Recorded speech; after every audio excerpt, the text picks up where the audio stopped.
Yes. Nag-i-enjoy sila ng iba't ibang uri ng mga paninda dito. Mamasyal ka, hindi lang po pagkain. Mga souvenir pa, no? Ayan. Yun yung kinakonsider nila ngayon. Number 1 yan. Na mga nag-itinda ng Pagkain na. Pero meron na bang nag-ano dito, sir? Yung nag-inquire na souvenir shop ang gagawin nila? Wala pa. Meron dito. Hindi kasi kami yung tumatanggap sa kanila. May naka-sign. Si Ma'am Tere. Si Ma'am Tere lang. Kilala mo si Ma'am Tere? Yung nasa office? Oo, Ako nandito nag-iikot. nag-iikot. Yung in-interview siya kasi kahapon doon. Meron man lang nagbibenta ng mga souvenir. Pagka, alam ko, kape. Tama. Pero dito, sir, nakita ko yung CR nyo. Siyempre, ang ganda, no? Yun pa ba ay kapag gagamit ang mga ating mga tauhan dyan, may bayad ba yan o wala? Yun naman ay sa donation na. Kagaya doon sa kabila kasi, may nangunguha ng 1,000 yung pang manisip tubig para sa pagpili. Oo. Mas yung pintuan na sisira, doon kukuha ng Ayun ang pang ano, pang maintenance. yung mga sabon, mga pagpugas. Yung kinupa, wala naman kasi budget doon sa opisina namin. So doon na lang nabubuhay sa donation. Sa bagay. May sapat naman. At saka, Nakabili sila ng yung sa pushcart, ng mga basura. ganun. Doon dyan sila mga map. Doon sila kumuha ng bili yung mga utilities na. Engineer, napapansin ko ang ating basurahan parang kunti lang. Magdadagdag pa ba tayo? Naka-request kami. Nag-request na kayo? So, yung mga, ito nga, ang usapan dito kasi wala pa tayo ng mga sewage system, wala pa tayo STP. Wala pa STP. Ngayon, nire-require bawat install lalo na yung mga liquid, yung mga oily. Yes. Na mga basura nila, iipunin tatapon lang sa labas. Oo. Meron tayong tapunan doon ng basura pati. Hindi mapupunta sa ilog yun. Bawal. Kaya sinisita namin medyo bukas na po doon sa tuwag ang oily. Meron tayo doon sa labas. Yung dalawa doon. Hinihintay namin yung malaking pang-oily namin, wala pa. Ganun. Meron talaga siya. Doon na maiimbak lahat. Kukunin naman ng tagakuha ng basura doon. Yung magbabacuum. Hindi yung kanan. Yung saan nila kinakarga yun. Basta yung kasama yung solid waste doon. Yes. Liquid sa solid. At saka ito pa, huling katanungan, engineer. Magkakaroon ba tayo ng guardhouse doon sa dulo, doon sa ilalim ng tulay? Matagal na kami nag-request yan. 4 na location yung request namin. Okay. So, wala pa. Wala pa. Isa doon, bawat kwan. Yung sa entrance. Tapos dito sa entrance dito. Dalawa yata. Dito sa may... Sa may ilalim ng tulay. Dito sa likod. May magkakaroon.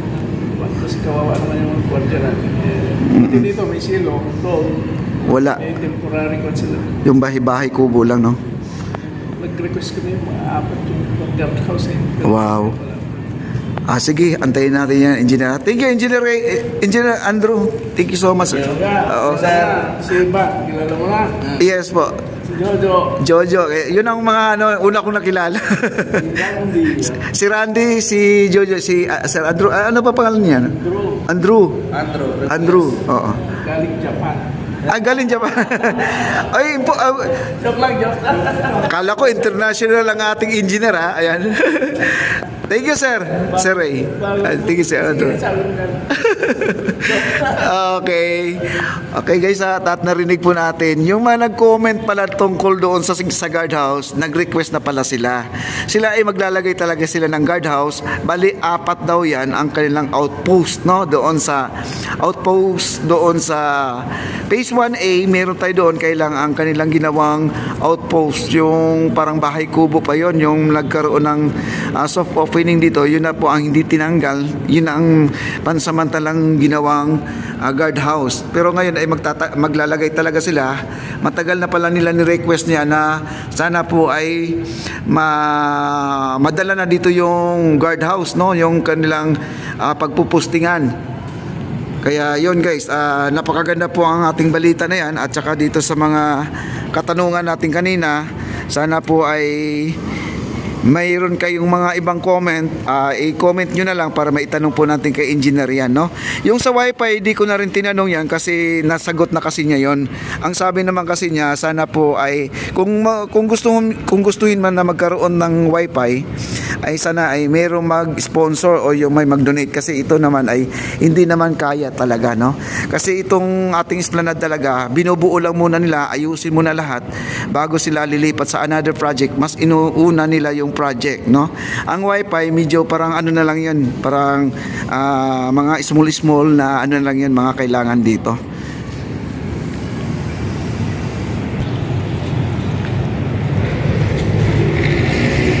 Ayan na guys, dito na po ang kanilang nabuhos guys. So ayan, wow, ang laki na po ang kanilang pinagbago. Dito na po, na ilalim na lang po ang kanilang gagawin, halos buo na po. Kinukuskus na lang po nila yan. Kaya sabi ko sa mga viewers natin na hinay-hinay lang basta kanunay. Ayan, oh. Ang ganda-ganda na po ang kanilang ginawa dito. At puntahan pa natin to. Bubuhusan pa rin ng muriatic acid to. Ayan, oh, ayan, oh. Ang ganda na po guys, oh. Ayan, oh. Oh. Halos buo na po, natapos na po din na. Dalawang araw na po nila ginawa to guys. Ito, nandito na sila, nagkukuskus sila dito. Tapos dito sa itaas ay nag-ano sila, nagsisilsil sila po ay nagpapakinis. Ayan, kumbaga ay nagpipacial na po sila dito. Yung dating graph na magaspang po nakikita natin ay ngayon ganyan na po ang hitsura. Ang kinis-kinis na. Pati yung baba din, pakikinisin din yan dito banda.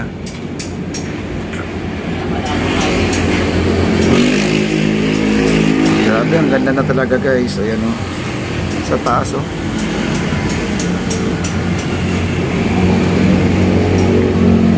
Pwede akong pumasok dyan sa taas. Oo, yan. Tingnan natin. Ito yung pinahiran nila ngayon guys. O, ayan. Ayan guys, nakikita nyo ang ating hagdanan. Kita natin yung hagdanan natin. Yun ang sinasabi ko sa inyo. Hindi tayo nagmamadali. Diba sabi nyo tabingi ang ilaw? Ayan, sabi nyo tabingi ang ilaw. Ngayon, ililipat na po nila sa sentro. O baka magdagdag sila, palalaparin lang po nila yung itsura ng ilaw na to. Kasi sabi nyo tabingi. O baka dalawang ilaw. O diretso na po sir, ang ganda oh. Yun ang comment nila dito, tabingi na yung ilaw. Ayan, ang ganda na guys. So, ayan. Ginawa na po nila. Ito yun, oh. Ito, nagsisilsil na po sila. Ayan, oh. Diba? Pamali kasi yung ano dyan, yung nag-layout niya kasi hindi yung unang forma dati. Oo, kasi hindi pa kasi nalagay itong ano, no? Binago kasi, binago, oo. Kaya guys, wag na po kayo mag-alala. Ayan, oh, maganda na rin ang gilid natin. Pagkahin ako namin to. Ayan, pagkaganda. Ayan po sila master, nandito po ngayon, no? Sila po nagkikinis dito. Kung baga sila ay ano yung tawag nito? Yung nagmamasil, ano ba tawag yung masilya? Masilya, no? Ayan, masilya. Ayan guys, oh. Ayan, oh. Ang ganda na talaga, ang kinis na. Ayan ang ilaw ha, wag na po kayo mag-comment guys na tabingi. Pinagaganda ho namin para yung mga estudyante, marami silang lugar na pagtataguan dito pag date sila sa gabi. Oo. Pang magdi-date daw. Oh. Kasi bare months na eh. Bare months na, malamig ng panahon. Malamig ng panahon. Ayun guys. Pagtabi-tabi. Ayan guys, oh, medyo okay na ang ilaw. Wala na tayong comment dito sa ating ilaw. Napakaganda na pong ilaw natin, inaayos na talaga nila. Pati nga sila napapansin din nila na tabingi talaga. Kaya yung mga viewers ko, wag na kayong madismaya sa ating ilaw. Ayan, inayos na po nila. Ayan. Ano pinaamo namin? Wala layasin doon sila ng amo nila. Ayan, oh. Buti may bubong sila dito guys. Oh, ayan, oh. Nilagyan nila ng tulda. Ayan, oh, kanilang pandikit. Diba? Ang ganda-ganda na. Kaya wag na po kayo mag-alala. Ang ating ilaw, inaayos na po guys. Ayan na. Double check lang po natin guys. Oh, ayan. Kumbaga itong isang ilaw, ano na po nila yan, tatakpan nila yung isang butas. Ito na po yung square nandyan. Madali lang pala retoke mga kaibigan. At least maayos na rin. Wow. Ayan po sila po ay gumagawa doon sa baba.